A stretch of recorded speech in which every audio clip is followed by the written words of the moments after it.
ಲಾಡ್ಕಿ ಬಹಿನ್ ಯೋಜನಾ ಇದರಲ್ಲಿ ಏನ್ ಮಾಡೋರೆ ಅಂತಂದ್ರೆ ತಿಂಗಳಿಗೆ 1500 ರೂಪಾಯಿ ಕೊಡೋದು. ಇದು ಏನಂತ ಕರೆಯೋದು ಇದಕ್ಕೆ, ಈ ಯೋಜನೆಗೆ?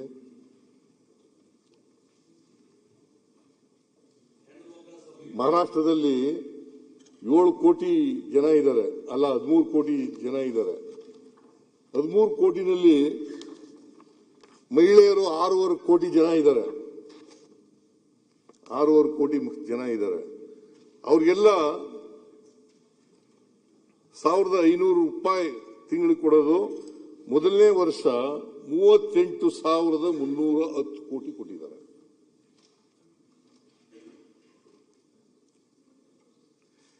ಈಗ 2026-27ಕ್ಕೆ ಏನ್ ಮಾಡಿದ್ದಾರೆ ಅಂತಂದ್ರೆ 31% ಕಡಿಮೆ ಮಾಡಿಬಿಟ್ಟಿದ್ದಾರೆ.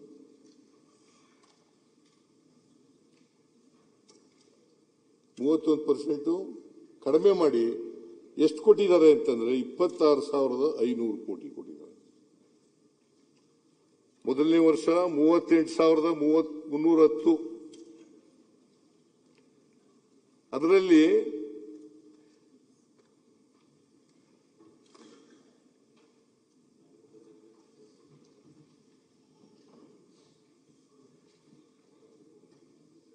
ಇದ್ದಕ್ಕಿದ್ದಾಲೆ ಕಡಿಮೆ ಮಾಡಿಬಿಟ್ಟಿದ್ದಾರೆ. ನಾವು ಗ್ಯಾರಂಟಿ ಯೋಜನೆಗಳಿಗೆ, ಗೃಹಲಕ್ಷ್ಮಿ ಯೋಜನೆಗೆ ಖರ್ಚು ಮಾಡತಕ್ಕಂಥ ಹಣ 28,608 ಕೋಟಿ ರೂಪಾಯಿ. 25-26ರಲ್ಲೂ ಅಷ್ಟೇ ಖರ್ಚು ಮಾಡಿದ್ದೀವಿ, ಮುಂದಿನ ವರ್ಷನೂ ಕೂಡ ಅಷ್ಟೇ ಖರ್ಚು ಮಾಡ್ತೀವಿ. ಅದರಿಂದ ನಾವು ಹೋದ ಸಾರಿ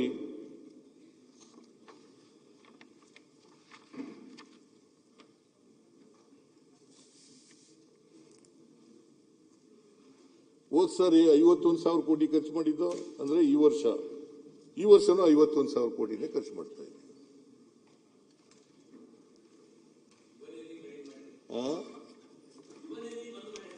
ಯುವ ನಿಧಿ ಬಂದ್ ಮಾಡಿಲ್ಲ. ಯಾರು ಹೇಳಿದವರು ಬಂದ್ ಮಾಡಿದ್ದಾರೆ? ಯಾರು ಹೇಳಿದವರು? ನಿಮ್ಗೆ ಹೇಳಿದವರು? ನೀವು ಓದಿಲ್ಲ, ಬಜೆಟ್ ಸರಿಯಾಗಿ ಓದ್ಕೊಂಡಿದ್ದೀರಾ? ಓದ್ಕೊಂಡಿಲ್ಲ ನೀವು. 600 ಕೋಟಿ ರೂಪಾಯಿಗಳನ್ನ ಇಟ್ಟಿದ್ದೇವೆ ಸರ್. 600 ಕೋಟಿಯಲ್ಲಿ ಯುವ ನಿಧಿ ಹೆಂಗ್ ಕೊಡ್ಲಿಕ್ಕಾಗುತ್ತೆ? ಲೆಕ್ಕ ಮಾಡಿ ಸರ್ ನೀವೇ. ಈ ವರ್ಷನೂ 600 ಕೋಟಿನೇ ಇಟ್ಟಿದ್ದು. 600 ಕೋಟಿಯಲ್ಲಿ ಮುಂದಿನ ವರ್ಷನೂ 600 ಕೋಟಿನೇ ಇಟ್ಟಿದ್ದು. ಯಾರ್ಯಾರು ರಿಜಿಸ್ಟರ್, ನೀನು ರಿಜಿಸ್ಟರ್ ಆಯ್ತು, ನಿನ್ಗೂ ಕೊಡ್ತೀವಿ. ಇಲ್ಲ ಸರ್, ಸರ್ ನಾವು ಯಾರಿಗೆ ರಿಜಿಸ್ಟರ್ ಮಾಡ್ಯಾರ ಅವ್ರಿಗೆ ಕೊಡ್ರಿ, ನಮಗ್ ಕೊಡೋದು. ಯಾರಿಗೂ ನಿಲ್ಸಿಲ್ಲ. ಯಾರು ರಿಜಿಸ್ಟರ್ ಆಗ್ಯಾರ ಯಾರಿಗೂ ನಿಲ್ಸಿಲ್ಲ ಸರ್. ಅವ್ರ ಪ್ರಕಾರ ರಿಜಿಸ್ಟರ್ ಮಾಡಿ ಸಿಕ್ಕದಿದ್ರೆ ಹೇಳಿ. ನಿಲ್ಸಿಲ್ಲ, ಯಾರಿಗೂ ನಿಲ್ಸಿಲ್ಲ. ನಾನು ಬಜೆಟ್ ಪ್ರಾಜೆಕ್ಟ್ ನಿಲ್ಸಿಲ್ಲ, ಯಾರಿಗೂ ನಿಲ್ಸಿಲ್ಲ. ನಾವು ಏನ್ ಹೇಳಿದೀವಿ ಅಂತಂದ್ರೆ, ಪಾಸ್ ಮಾಡಿದವರು 2000 ಈಗ ಮೇನಲ್ಲೋ ಏನೋ ರಿಸಲ್ಟ್ ಬರ್ತದೆ, ರಿಸಲ್ಟ್ ಬರ್ತದೆ. ಅದಾದ್ಮೇಲೆ ಯಾರು ರಿಜಿಸ್ಟರ್ ಮಾಡಿಸ್ಕೊಳ್ತಾರೆ ಅವ್ರಿಗೆ 2 ವರ್ಷ ಮಾತ್ರ ಕೊಡೋದು.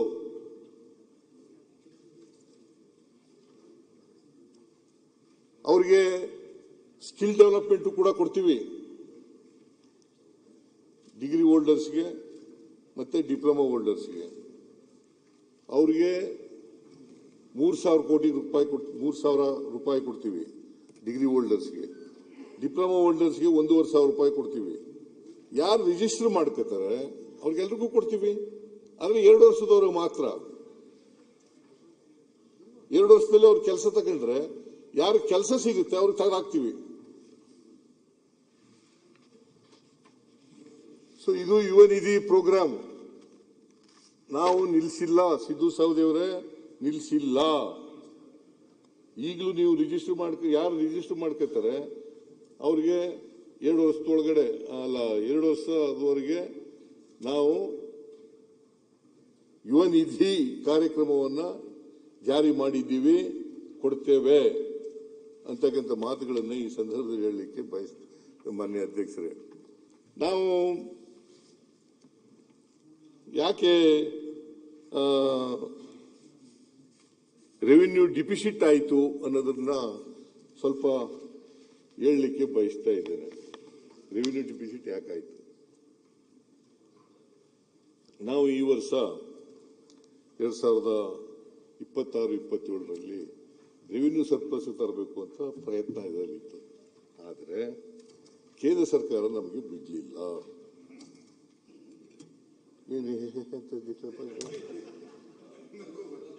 ನಗು ಯಾಕೆ? Is it not A fact? ಸೆಪ್ಟೆಂಬರ್ನಲ್ಲಿ ನೀವು GSTನ ರ್ಯಾಷನಲೈಸ್ ಮಾಡಿದ್ದು is it not A fact?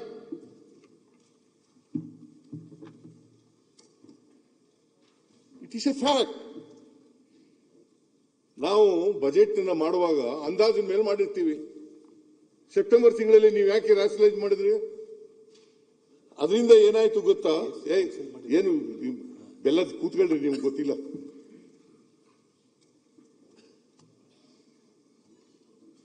%10 growth ಇತ್ತು GST ನಮ್ಮಲ್ಲಿ. 10% growth before the rationalisation of the GST. ಮಧ್ಯದಲ್ಲಿ ಮಾಡಿಬಿಟ್ರೆ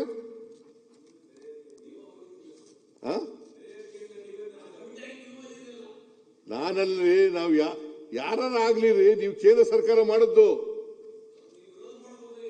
ನಾವು ವಿರೋಧನೂ ಮಾಡಿದ್ದೀವಿ. ಏನ್ ಮಾಡಬೇಕು ಪರ್ಯಾಯವಾಗಿ ಅಂತ ಪರಿಹಾರ ಕೊಡಿ ಅಂತ ಹೇಳಿದ ಕೊಟ್ಟಿದ್ದಾರ? ರಾಯರೆಡ್ಡಿ ಅವರೇ, ರಾಯರೆಡ್ಡಿ ಅವ್ರ ಅಧ್ಯಕ್ಷರು ಕೋಪಿಸ್ಕೊಂಡ್ಬಿಡ್ತಾರೆ. ಅದು ಕೂತ್ಕೊಂಡು ಮಾತಾಡ್ತಾರೆ ಸರ್.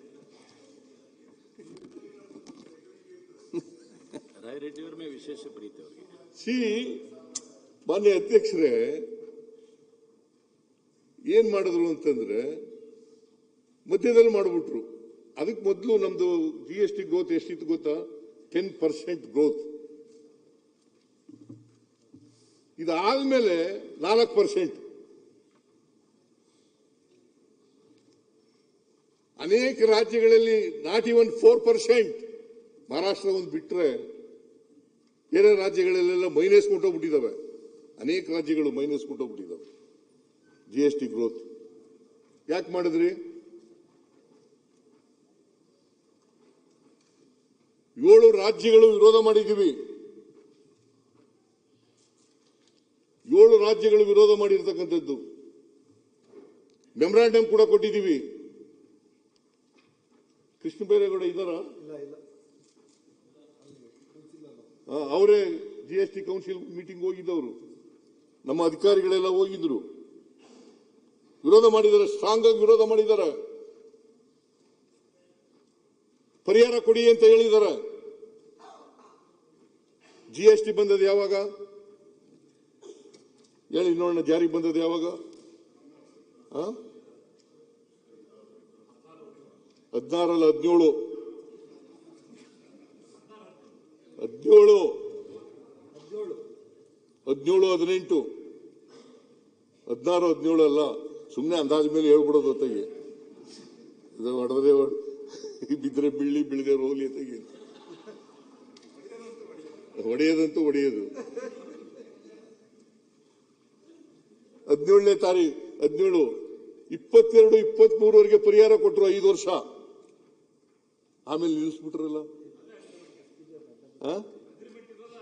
ಅಗ್ರಿಮೆಂಟ್ ಹಂಗೆ ಆ ತರ ಇರ್ಲಿಲ್ರಿ.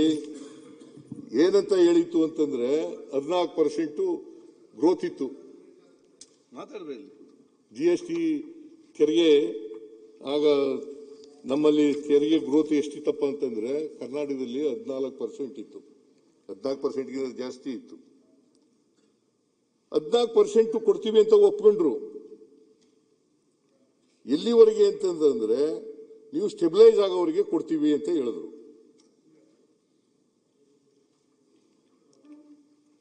ನೀವು ಆಗ ಅಧಿಕಾರದಲ್ಲಿದ್ರಿ.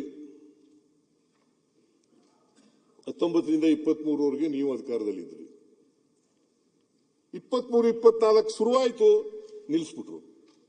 5 ವರ್ಷ ಮುಗೀತು ಅಂತ ಇಟ್ಕೊಳ್ಳೋಣ, ನಿಲ್ಲಿಸ್ಬಿಟ್ರು. ನಾವು ಪುನಃ ಮುಂದುವರಿಸಬೇಕು ಅಂತ ಹೇಳಿದವು, ಪರಿಹಾರ ಮುಂದುವರಿಸಬೇಕು ಅಂತ. ಒಂದನೇದು GST ಮಧ್ಯದ ಕಾಲದಲ್ಲಿ ಅಮೆಂಡ್ಮೆಂಟ್ ರ್ಯಾಷನಲೈಸ್ ಮಾಡಿದ್ದು. ಅದರಿಂದ ಸುಮಾರು 10,000 ಕೋಟಿ ಕಡಿಮೆ ಆಯ್ತು ನಮಗೆ. 10,000 ಕೋಟಿ. ಮುಂದಿನ ವರ್ಷಕ್ಕೆ ಸುಮಾರು 15,000 ಕೋಟಿ ಕಡಿಮೆ ಆಗುತ್ತೆ. ಇದು ಯಾರಿಂದ ಆಗಿರೋದು? ನಮ್ಮಿಂದನಾ ಅಥವಾ ಕೇಂದ್ರ ಸರ್ಕಾರದಿಂದ? 10,000 ಕೋಟಿ ಇದ್ದಿದ್ರೆ ನಮ್ಗೆ 22,000 ಕೋಟಿ ಕಡಿಮೆ ಆಯ್ತಿತ್ತು. ರೆವಿನ್ಯೂ ಡಿಫಿಸಿಟ್ ಕಡಿಮೆ ಆಯ್ತಿತ್ತು. 22,957 ಕೋಟಿ ರೆವಿನ್ಯೂ ಡಿಫಿಸಿಟ್ ಇದೆ. 10,000 ಕೋಟಿ ಬಂದಿದ್ರೆ ಕಡಿಮೆ ಆಯ್ತಿತ್ತು. ನಂಬರ್ 1. ನಂಬರ್ 2, GST ಪರಿಹಾರ 22-23ಗೆ ನಿಲ್ಲಿಸ್ಬಿಟ್ರು. ಅದು ಕಂಟಿನ್ಯೂ ಆಗಿದ್ರೆ ನಮಗೆ ಹಣ ಬರ್ತಿತ್ತು, ಪರಿಹಾರ ಬರ್ತಿತ್ತು. ಅದು ಮಾಡಲಿಲ್ಲ.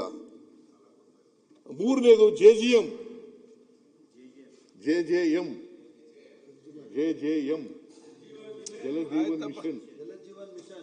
ಜಲಜೀವನ್ ಮಿಷನ್.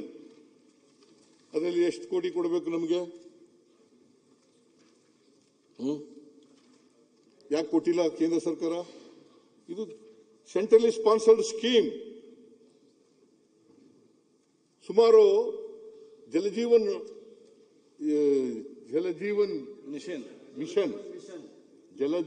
ಮಿಷನ್ ಇದು ಪ್ರಾರಂಭ ಆದ ಯಾವಾಗ?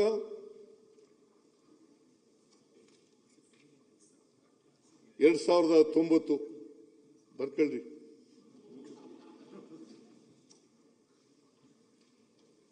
ಎಷ್ಟು ಕೋಟಿ ರೂಪಾಯಿಗೆ ಆಯ್ತು ಗೊತ್ತಾ ಪ್ರಾಜೆಕ್ಟ್ ಕಾಸ್ಟ್? 69,000 ಚಿಲ್ಲರೆ ಕೋಟಿ.